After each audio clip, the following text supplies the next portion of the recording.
भीमा कृषी 2026 भव्य कृषी व पशु प्रदर्शन शुभारंभास हार्दिक शुभेच्छा। गॅरंटी 100% शाश्वत शेतीची, आधुनिक तंत्रज्ञानाची, सेंद्रिय शेतीच्या फायद्याची, भीमा कृषी प्रदर्शनाची।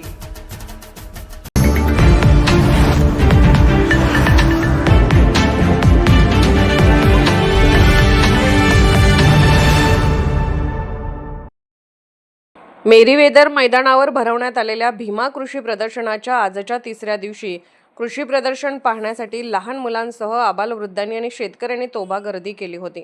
5 फूट सरडा आणि एकाच मैदानावर 13 वेळा रेकॉर्ड केलेला हिंद केसरी हरण्या बैल, अन्य जनावरे पाहण्यासाठी लोकांची अफलातून गर्दी महापूर मेरीवेदर मैदानावर लोटला होता। याचबरोबर शतकवीर हिंद केसरी शर्यतीमधील हरण्या बैल, 3 वर्षाची राधा गाय, मारवाडी जातीचा स्टेलियन गब्बर नावाचा काळ्या रंगाचा घोडा, 350 किलोचे डुक्कर, 120 आणि 90 किलो वजनाचे बोकड, 33 इंचाचा घोडा, 1 टनाचा लाल कंधारी बैल, मुरा रेडा, 10 डझनाची केळी घड, 11 किलोचा भोपळा, 10 किलोचा कोहळा प्रदर्शनाचे ठरत आहेत आकर्षण। कृषी प्रदर्शनाच्या माध्यमातून दरवर्षी आम्हा शेतकऱ्यांना नवनवीन कृषीविषयक माहिती, शासनाच्या वतीने वेगवेगळ्या शेतीसाठी उपयुक्त असलेल्या प्रकल्पाची माहिती मिळते। शिवाय विविध शेती तज्ञ यांनी शेतीविषयक मार्गदर्शन केले, ज्याद्वारे आम्हाला शेतीची माहिती मिळाली असल्याचे भेट देण्यासाठी आलेल्या शेतकऱ्यांनी प्रतिक्रिया व्यक्त केल्या। 3 दिवसात शेतीसाठी आवश्यक साहित्याची नोंदणी झाली आहे। याचबरोबर शेती साहित्य, बी बियाणे यांचीही मोठ्या प्रमाणात खरेदी केली गेली आहे। आज तिसऱ्या दिवशी सुमारे 12 कोटींची उलाढालही झाली आहे। आज 16 फेब्रुवारी प्रदर्शनाचा शेवटचा दिवस असल्याने दुपारी 4 वाजता सांगता समारंभ व पुरस्कार वितरण समारंभ होणार आहे।